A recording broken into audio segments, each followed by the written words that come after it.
Sejam muito bem-vindos à rubrica semanal Arquivo do Avesso. Neste programa, a doutora Ana Isabel Ribeiro, docente da Faculdade de Letras da Universidade de Coimbra, irá ajudar-nos a construir a nossa árvore genealógica. Muito boa tarde a todos. Bem-vindos ao Arquivo do Avesso, o programa de rádio do Centro de Documentação de Ilhavo.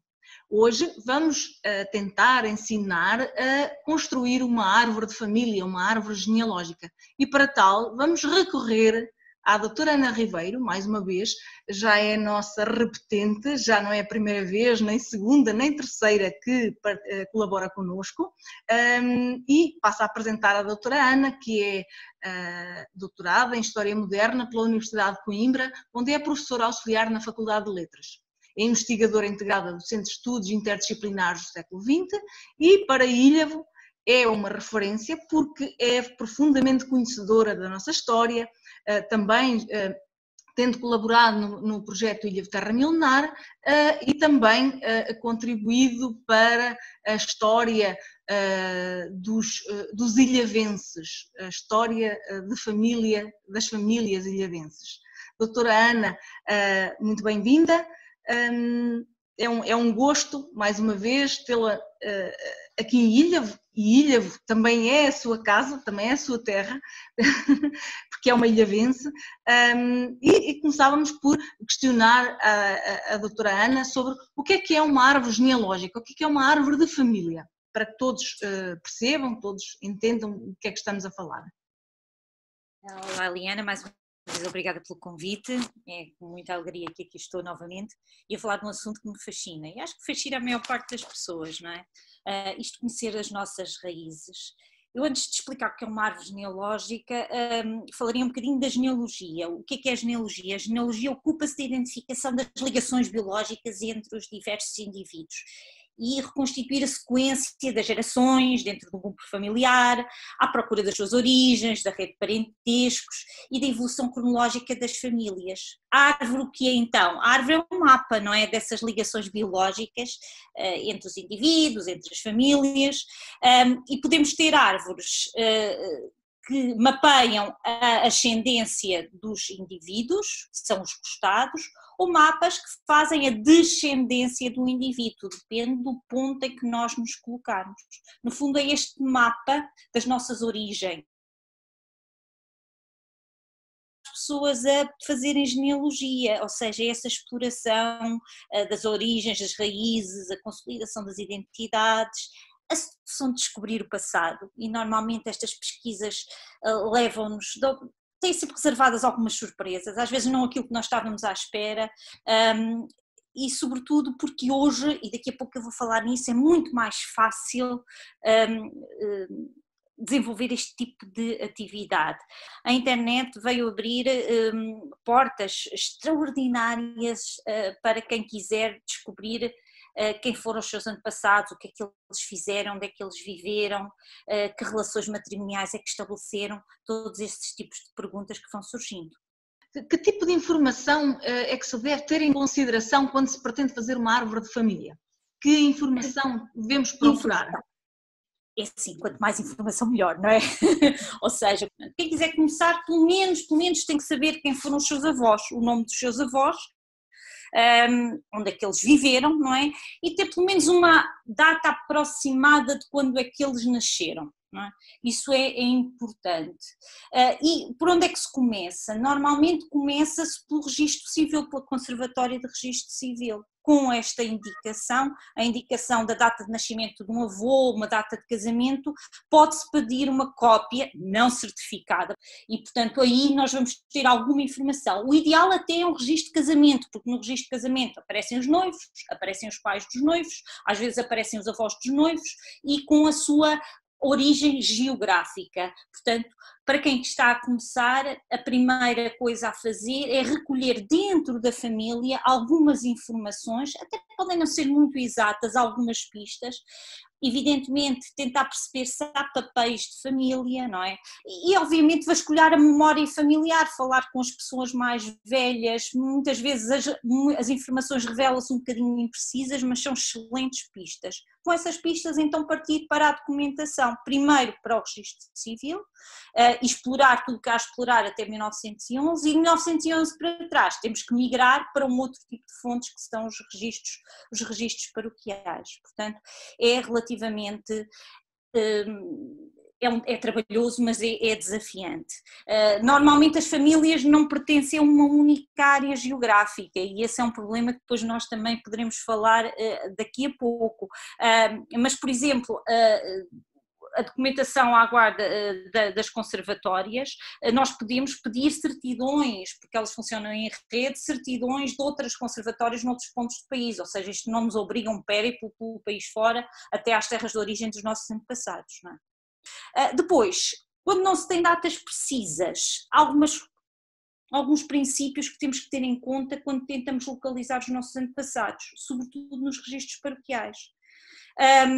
Para recuar, normalmente faz-se uma média de 25 anos por cada geração, não é? Procura-se o registro pretendido naquele período. Obviamente que isto não é uma ciência exata, às vezes um casal pode ter tido filhos muito novos ou pode ter tido filhos muito mais tarde do que era normal e isto faz alargar ou encurtar um bocadinho este intervalo. Há bocadinho falava nos registros paroquiais. Para as pessoas terem uma ideia, registros paroquiais, estamos a falar dos livros de batismo, livros de casamento, livros de óbito, que estão disponíveis nos arquivos distritais por norma, mas também podem estar na Torre do Tombo ou nos arquivos das universidades, de algumas universidades portuguesas. Não sei se quer... No caso de Ilhavo, toda a nossa informação está no Arquivo Distrital de Aveiro. Aqui falei das conservatórias do registro civil, porque o registro civil só se torna obrigatório em Portugal a partir de 1911 e, portanto, tudo o que está para trás pertencia ou pelo menos estava sob a tutela da Igreja e, portanto, era a Igreja que conhecia profundamente a população, conhecia quem nascia, neste caso por via dos batismos, não é? Conhecia quem se casava, porque o único casamento reconhecido era o casamento católico e, obviamente, conhecia quem falecia e era enterrado com os ritos católicos e, portanto, obviamente escapará sempre uma margem de população que não se enquadrava neste contexto, mas a Igreja tinha este profundo conhecimento e registava a população de uma forma extremamente rigorosa. Para trás de 1911 teremos que ir aos registros paroquiais. Hoje em dia, felizmente, já não é preciso ir fisicamente a um arquivo distrital para consultar registros paroquiais. Doutora Ana, eu chamava só a atenção para uma questão que é muito importante para os ilhavenses, que é o facto de um munícipe, um cidadão ilhavense que queira fazer a sua genealogia, vamos imaginar que a pessoa é da Gafanha da Nazaré, que os seus antepassados eram da Gafanha da Nazaré ou das Gafanhas, nós temos de ter em consideração que, como as Gafanhas passaram para Ilhavo apenas em 1853 e que daí para trás pertenciam a Vagos, não é? Qualquer pessoa, qualquer cidadão que tenha as suas origens na Gafanha, numa das Gafanhas, tem de procurar os registros paroquiais respeitantes à paróquia de Vagos, que também se encontram no Arquivo Distrital de Aveiro, mas é um pormenor muito importante porque as pessoas às vezes podem andar à procura de informação. Até 850 e depois não encontram nada, não é? E depois, portanto, terão que porque sair da paróquia de São Salvador de Ilhavo e passar para a paróquia de Vagos à procura dos seus antepassados, não é? Um apontador, um agregador que é o tombo.pt, que dá-nos uma relação total, não é, das paróquias e tem links que nos levam diretamente aos arquivos. Se considerarmos também o pormenor, por exemplo, muitos gafanhenses tiveram as suas origens, como disse, noutros concelhos, noutras terras que não Ilhavo, que não o município de Ilhavo, que não o município de Vagos, mas o município de Mira. E temos de ter em consideração também que, por exemplo, os registros paroquiais de Mira se encontram no arquivo da Universidade de Coimbra. Já não, as pessoas que forem à procura já não devem ir ao arquivo distrital de Aveiro, como seria de esperar, mas sim ao arquivo da Universidade de Coimbra. Portanto, há todo um conjunto de situações e conhecer minimamente a nossa história é importante porque leva-nos para as fontes corretas e para os arquivos corretos onde podemos encontrar esta informação. Os registros paroquiais arrumam-se por distritos e arrumam-se na ótica dos distritos atuais, não é? Nós temos que ver uma determinada terra que nos interessa, em que distrito está atualmente, e procurar no arquivo distrital esse conjunto de registros, não é? Porque isto é uma viagem no tempo, não é? É uma viagem às vezes morosa e é uma viagem às vezes que é bastante frustrante. Temos aquilo que eu falei há pouco, que é a inexistência de fontes. Nós recuamos, chegamos a um ano em que nós precisamos para termos uma determinada informação e aquele livro, por exemplo, aquele livro paroquial de batismos desapareceu, não é? Ou simplesmente o pároco não assentou o batismo ou o óbito que nos interessava, isso pode acontecer. Um outro obstáculo é quando temos mães solteiras, não é? Ou seja, filhos de pais incógnitos. Uma nota aqui também importante é que os registros paroquiais só começam a ser feitos de forma sistemática a partir da segunda metade do século XVI. Um outro problema, e às vezes algo muito frustrante, é a homonímia. As pessoas, os nomes repetem-se de geração para geração e repetem-se dentro da mesma família, sendo que o nome também tem regras diferentes do que aquilo que nós entendemos hoje. A maior parte das pessoas atravessa estas fontes apenas com o seu primeiro nome, e pode ter mais do que um nome próprio, mas só o primeiro nome pode ser Maria de Jesus, Maria da Glória, Maria disto, Maria daquilo, mas aparece apenas como Maria, por exemplo. Tudo isso são às vezes obstáculos, mas que não nos devem desmotivar. Acho que devemos encarar como desafios para constituir esta nossa memória, não é? Esta nossa história pessoal, que quando é bem sistematizada é um tesouro que depois podemos passar aos nossos filhos. Doutora Ana, podíamos continuar aqui na conversa e muito teríamos aqui para dizer, mas vamos ter que ficar por aqui, acreditando que conseguimos transmitir à nossa audiência algumas orientações sobre como fazer a sua genealogia. E mais do que isso, mais do que transmitir as orientações, penso que deixarmos aqui o desafio.